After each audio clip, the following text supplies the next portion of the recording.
Everybody wants the good life, but not everybody gets the good life, right? Imagine for a second, if right now, today, how much more successful would you be if you just started a company 50-50 with Bill Gates as your business partner, and he was using every trick of the trade that he used to build Microsoft into one of the biggest companies in the world?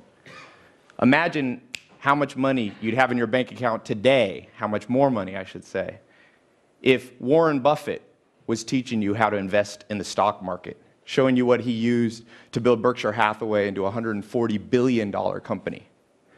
Imagine how much happier you'd be today if the Dalai Lama was your personal guide, showing you how to find fulfillment in life, in the little things that most people overlook. Imagine how healthy you'd be today if, when you woke up, you went down to your gym, and Arnold Schwarzenegger was waiting there. He was your personal trainer, right? Showing you how he built his body into the most fit body maybe ever, right? Imagine the change you would be making in the world, the injustice you'd be solving today if Mother Teresa and you were running a charity together, and she was showing you what she learned on the streets of Calcutta, helping poor, the sick, and the dying. Mentors have the power to do this in your life. I think everybody here recognizes the importance of a role model. But in the next few minutes, I'm going to show you how mentors are more powerful than you can possibly imagine in their ability to transform your life. It's interesting that I'm here in Luxembourg because my grandmother was born not too far from here in Berlin, Germany. She's 96 years old, by the way, and she said, "Tai, tell him hello." So hello from my 96-year-old grandma. She said there was a role model, a mentor that I had when I was a little girl. She was born in 1918 in Berlin, and she said, we had a renter in our house, Edith Knox, who was a famous piano player from California in the 1920s. And she said, "Tai, this woman made such an impression on me." She rented a room for a summer, and she said, Edith Knox wore pants. My grandma said I'd never seen a woman wear pants. Apparently in Germany in the 20s, no women wore pants. And not just regular pants, she had an orange jumpsuit on. And then she'd play the piano, and Edith Knox every hour would stand on her head for exercise. And my grandma was like 7, and she said, "Tai, I thought, if that's how women are in California, one day I'm going to move to California." And sure enough, she ended up in California. That's the story, part of the story of how my family ended up in California. And I'm from California. I flew here. Took 20 hours to get here. And I'm from Hollywood specifically. So Hollywood, the land of dreams. Or for most people, it's the land of broken dreams. Every year, 100,000 people move in and out of Hollywood. Some come to be movie stars, actors, singers, writers, comedians. Most go home empty-handed. And so I live up in the hills, and I'm surrounded by all these celebrities. I have one on my left, one on my right, and I often think, why did these celebrities make it? What did they do differently that allowed them to make it? Because in Hollywood, everybody wants something, but not everybody gets what they want. So I want to talk a little bit about that today. Because life is short. I think we all realize the sands of time quickly can slip by in your life. And you don't want to be old when you finally get the good life, or too old, right? It's like the Dutch saying, we're too soon old, too late smart. Steve Jobs said, "I didn't want to be the richest man in the graveyard." And I realized this. I remember back, I was younger, and Alan Nation, one of my mentors, he had told me, he said, "Tai," he said, "what did you want to be when you were 16? That's the truest version of yourself. What did you want to be when you were 16? And I remember at 16, I wanted to find the good life. You know, Aristotle talks about eudaimonia, his definition of the good life: health, wealth, happiness, love, all those things. And I remember going, it's too hard. How am I ever going to figure this out? There's so many hard questions. I'm 16. I got to figure out what college I'm going to go to, what religion I'm going to follow, who I'm going to marry, what politics, where to live, what career and path to pursue. And I had this idea. I was like, I know the perfect idea. What I'll do is I'll find one person. I thought this was so genius. It turned out to not be so smart. But I'd find one person who had all the answers. So I wrote a letter. The smartest person I could think of was my grandfather. So I wrote this letter, and I was like, will you tell me how to design my life? TED is about T-E-D. The D is about design, the designed life. So I said, will you help me design my life? And I was so excited. 4 days later, I got this letter back from my grandpa. I read it, and it said, sorry, Tai, I can't help you. The modern world's too complicated. You will never find all the answers from just one person. If you're lucky, a handful of people along the way will point the way. And I was like, right, so much for my shortcut. But 7 days later, a package came. It was books.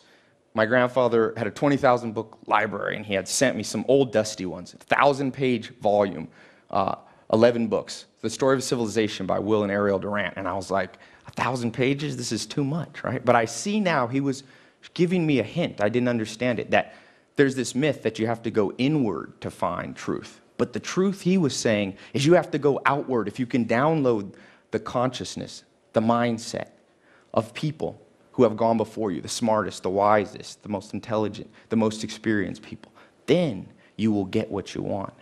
And so I went on and I started writing down note cards, and I call them mental shortcuts, and I was reading these books, and then I started traveling. I went to 51 countries. I would read a book and I'd say, let me go visit this person in person. So I went to New Zealand, Australia, South America, Argentina, Ireland, all over the world. And I was focused on those 4 things: health, wealth, love, and happiness. I decided to focus on health and happiness. I lived on for 2 years with Joel Salatin on his famous sustainable agriculture, or his organic farm. And then I spent 2.5 years with the Amish, no electricity, trying to see what was life when we lived in community. And made one mistake. I forgot about money. That's one of the things. And so eventually I ran out of money. And so I had to do the thing nobody wants to do. I had to call my mom and be like, Mom, I know I'm an adult, but I don't have any money. Do you mind if I come stay at home till I get back on my feet? She said, sure. She had a mobile home in Clayton, North Carolina. I went, and she said, sorry, Ty, I don't have a room for you, but you can sleep on this couch.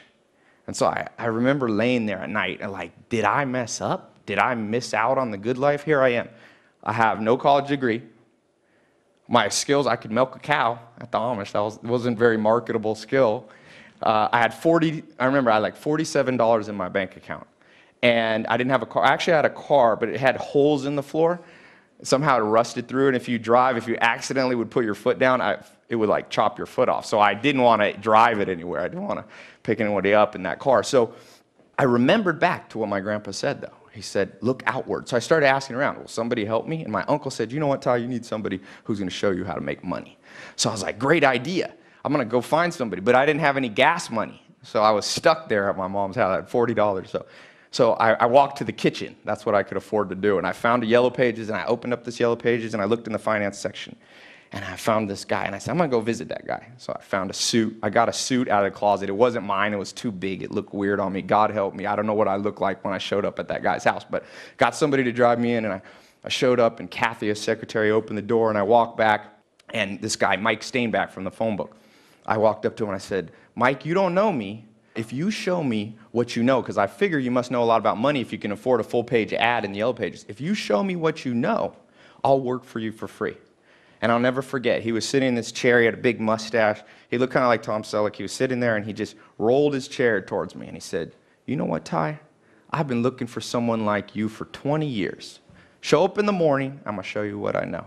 And sure enough, he did show me. And he began to mentor me on business. And now I'm an entrepreneur, I'm an investor. But I've continued on that path, traveling, finding mentors, reading. I read a book a day. I have a little book club I write.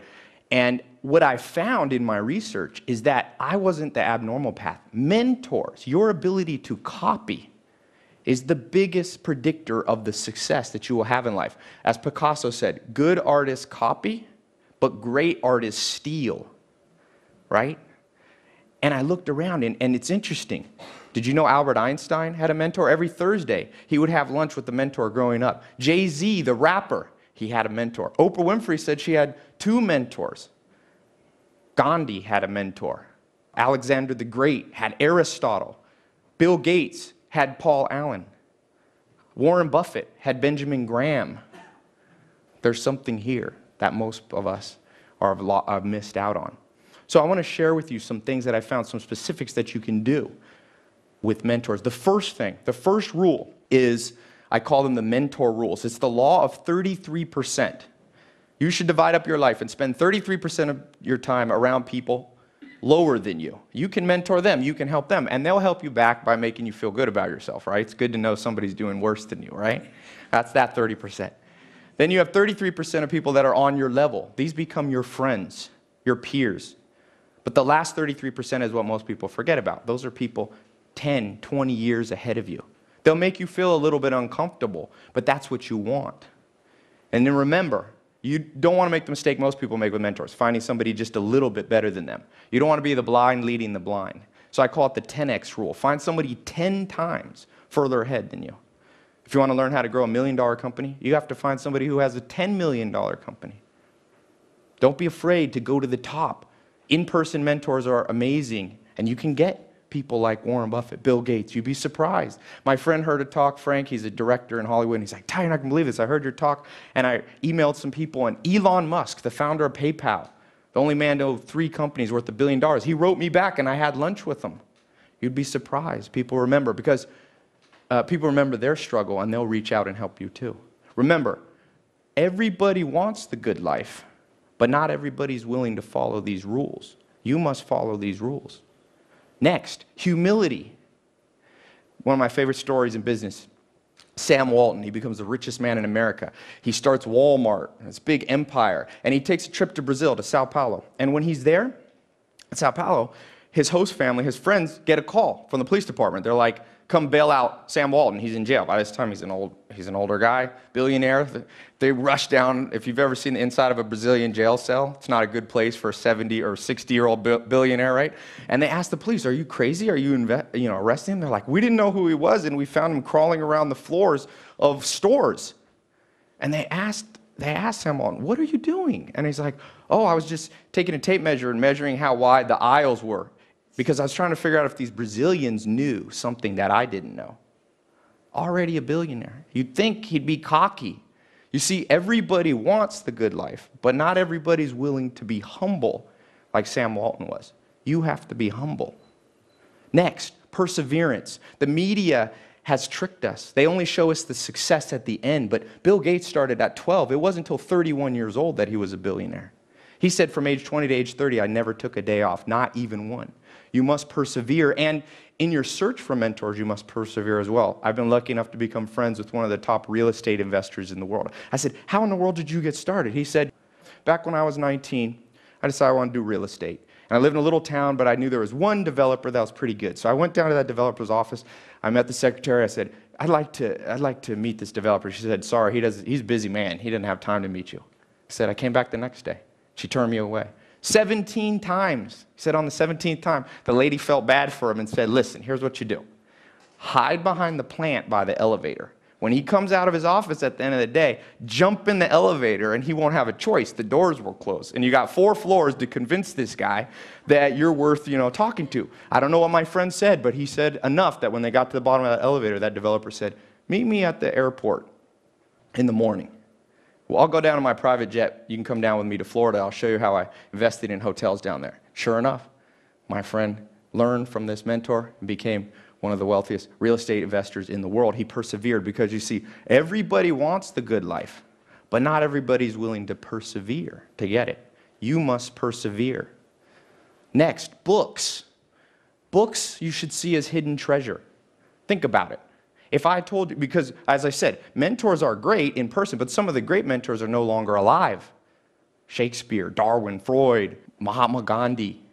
But if I told you all those people were in my house, they're going to be there this Saturday answering questions, magically I can make that happen. Would you show up at my house? Of course everybody would buy a plane ticket and end up in California. They are there in my house. They're in my library. They can be in your library too. Talking about Sam Walton. This is a man who made $160 billion for himself. More than all the other billionaires basically combined. He wrote a book on his deathbed. How many people have read it? It's a tragedy that not every business person's read a $5 book by a man who built an empire. But it's because the modern education system has turned people off from books. You got to rewire your brain. Let me show you a few quick tricks. First thing is stop seeing a book like a one-time event. See a book like a friend. You read it over and over. You come back, and just like Friends, you pick a handful of them. I recommend you find 150 books. There's 130 million. Can't read that many, but 150 you can read over and over for the rest of your life. There's no rule either at how fast you have to read them, or what pace. I set my own pace. People say, how do you read a book a day? Sometimes I take a week. But sometimes books only have one or two things that are worth reading. In fact, most books only have that. So I flip through the pages one time. I like to go through 3 times. First time I read the table of contents, the back. The second time, go a little faster. The third time, I just focus on one chapter. See yourself like a gold miner, just looking for that one nugget. Then put it back on the shelf. The average American buys 17 books a year, maybe reads 1 a month. You should read at least 1 book a week. Because remember, everybody wants the good life, but not everybody's willing to read to get it. You must read more. And lastly, Stoic versus Epicurean. One of the first books that I read, this 11-set volume that I got from my grandfather, there was a quote that I wrote down. A nation is born Stoic and dies Epicurean. Stoics were people willing to sacrifice present pleasure for something better later. You could say they were investors. Epicureans lived for now. They were consumers. They said you only live once. There's a saying, if you're in a room and you don't know who the sucker is, you're the sucker. You never want to be the sucker. Guess what the media wants to do? I could tell you, I'm from Hollywood. They bombard you. We see on average 2,000 ads a day. They're trying to sell you something. Luxury comes at a cost. It comes at the cost of killing your hopes, your dreams, your ambitions. So toughen up a little bit. Be a Stoic. When's the last time you went a week without eating sugar? Or walked instead of taking a car to get groceries? Or did 100 push-ups? Or turned the air conditioning off? Toughen yourself up. Take a cold shower. You see, everybody wants, but not everybody's willing to toughen up to get the good life. You must toughen up. So, in closing, I'll share with you my favorite poem, Chief Tecumseh.